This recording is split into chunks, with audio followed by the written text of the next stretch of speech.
پاکستان کی کہانی کی 7ویں قسط دیکھ رہے ہیں۔ 1958 میں پاکستان کا پہلا ملک گیر مارشالہ لگا اور ایوب خان پاکستان کے سیاہ و سفید کے مالک بن گئے۔ فیلڈ مارشل ایوب خان کی شخصیت کو سمجھنے کے لیے 2 باتیں جاننا نہایت ضروری ہے۔ ایک یہ کہ آزادی سے پہلے Ayub Khan Indian national army میں کپتان تھے اور انگریزوں کے لیے مخبر کا کام کرتے تھے۔ وہ انگریز افسروں کو برطانوی راج کے خلاف بات کرنے والے فوجیوں کے نام بتایا کرتے تھے۔ شاید یہی وجہ تھی کہ قائد اعظم نے سیاسی قیادت کو ان کے بارے میں خبردار کیا تھا۔ دوسری بات یہ کہ جنرل ایوب جمہوریت اور سیاستدان دونوں سے شدید نفرت کرتے تھے۔ اس کا اظہار انہوں نے اقتدار سنبھالنے کے فوراً بعد امریکی صحافی کو انٹرویو دیتے ہوئے بھی کیا، جس میں انہوں نے بتایا کہ سیاستدان ملک کو لوٹ رہے تھے، چنانچہ ملک بچانے کے لیے انہیں اقتدار سنبھالنا پڑا۔ وہ پہلے ڈکٹیٹر تھے جو برملا کہا کرتے تھے کہ عوام ابھی اتنے باشعور نہیں ہوئے کہ انہیں ووٹ کا حق دیا جائے۔ جمہوریت اور سیاستدانوں سے ان کی نفرت اتنی زیادہ تھی کہ انہوں نے ایبڈو اور پراڈا جیسے بدنام زمانہ قوانین بنائے۔ ان قوانین کے تحت 7,000 سیاستدان 7 سال کے لیے نااہل قرار دیے گئے۔ نااہل قرار دیے جانے والے سیاستدانوں میں سابق وزرائے اعظم حسین شہید سہروردی اور فیروز خان نون جیسے بڑے نام بھی شامل تھے۔ ان لوگوں کو نااہل کرنے کے لیے کرپشن اور ملک دشمنی کے الزامات لگائے گئے۔ یہی وجہ ہے کہ آج بھی جب کسی سیاستدان پر کرپشن کے الزامات لگا کر برطرف کیا جاتا ہے یا اسے سیکیورٹی رسک قرار دیا جاتا ہے تو سمجھنے والے سمجھ جاتے ہیں کہ یہ تو وہی جگہ ہے، گزرے تھے ہم جہاں سے۔ سیاستدانوں پر کرپشن الزامات اور نااہل کرنے کے بعد ایوب خان نے اپنی مرضی کا ایک آئین تشکیل دیا اور 1965 میں اسی آئین کے تحت انتخابات کا اعلان کر دیا۔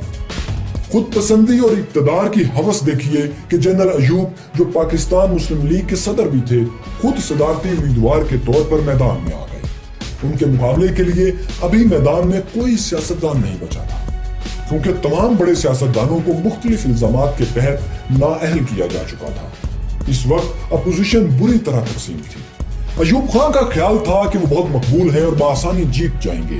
ایسے میں تقسیم شدہ اپوزیشن نے بھی شاندار پتہ کھیلا۔ انہوں نے متفقہ طور پر قائد اعظم کی بہن محترمہ فاطمہ جناح کو صدارتی امیدوار کے طور پر کھڑا کر دیا۔ ان حالات میں وہ پاکستان کی واحد امید تھی۔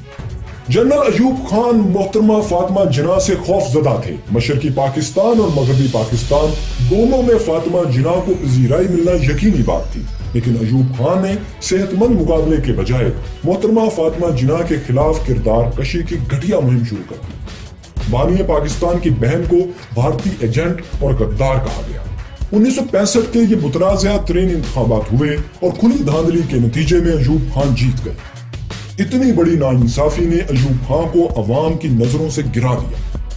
ایوب خان کے خلاف ملک گیر احتجاج شروع ہو گئے اور سڑکوں چوراہوں پر ایوب کے خلاف ہر طرح کے نعرے لگنے لگے۔ اسی دوران 2 ایسے واقعات ہوئے جن سے ملک کی معاشی حالت بھی ڈاواڈول ہو گئی اور ایوب خان کو بہت بڑا سیاسی دھچکا پہنچا۔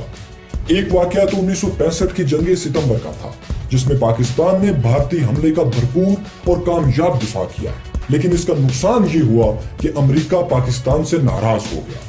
وجہ یہ تھی کہ امریکہ سے پاکستان کا معاہدہ تھا کہ پاکستان امریکی ہتھیاروں کو بھارت کے خلاف استعمال نہیں کرے گا، لیکن ظاہر ہے جنگ میں پاکستان نے اپنی پوری طاقت بھارت کے خلاف استعمال کی، جو پاکستان کا حق بھی تھا، لیکن اس سے امریکی امداد بند ہو گئی۔ دوسرا واقعہ معاہدہ تاشکند تھا، جس میں جنرل ایوب کے خلاف یہ تاثر پھیل گیا کہ انہوں نے بھارت کے خلاف جیتی ہوئی جنگ ستمبر مذاکرات کی میز پر ہار دی ہے۔ ان 2 واقعات اور محترمہ فاطمہ جناح کے خلاف دھاندلی ایوبی اقتدار کے لیے زہر قاتل ثابت ہوئے۔ ذوالفقار علی بھٹو اس وقت ایوب خان کے وزیر خارجہ تھے اور سریعان جنرل ایوب کو ڈیڈی کہا کرتے تھے، لیکن جب بھٹو نے حالات بدلتے دیکھے تو وہی کیا جو طاقت کے کھیل میں کیا جاتا ہے۔ انہوں نے ایوب کے خلاف بھڑکے ہوئے عوامی جذبات کا بھرپور فائدہ اٹھایا۔ انہوں نے پاکستان کی پہلی عوامی جماعت پیپلز پارٹی کی بنیاد رکھی اور مغربی پاکستان کے سب سے مقبول لیڈر بن گئے۔ 1969 میں جب صدر ایوب خان کے خلاف عوامی مزاحمت بے قابو ہو گئی تو آرمی چیف جنرل یحییٰ نے ایوب خان کو استعفیٰ دینے پر مجبور کر دیا۔ ایوب خان نے پاکستان پر 10 سال اور 6 ماہ حکومت کی۔ یہ 10 سال پاکستان کی تاریخ کے نہایت اہم سال تھے۔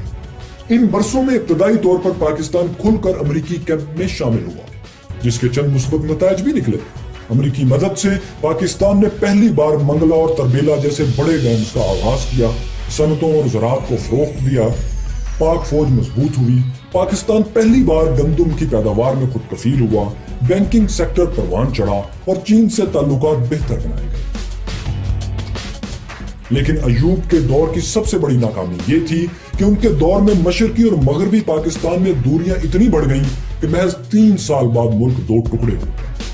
ایوب خان نے امریکی امداد سے پاکستان میں انڈسٹری کو ترقی تو دی، لیکن اپنے اقتدار کو طول دینے کے لیے جمہوری سیٹ اپ ڈیولپ ہونے ہی نہیں دیا، جس کا نتیجہ یہ نکلا کہ امریکی امداد کے سہارے ہونے والی ترقی امریکی امداد کے خاتمے پر ختم ہو گئی۔ منگلا تو مکمل ہو گیا، لیکن تربیلا ڈیم کے لیے پیسے ختم ہو گئے۔ تربیلا ڈیم بھٹو دور میں مکمل ہوا۔ پاکستان کی کہانی جاری ہے۔ پاکستان کیسے ٹوٹا، پاکستان کو کس نے توڑا، پاکستان توڑنے کے ذمہ دار فوجی جرنیل تھے یا سیاستدان، یہ سب اگلی قسط میں دیکھیے۔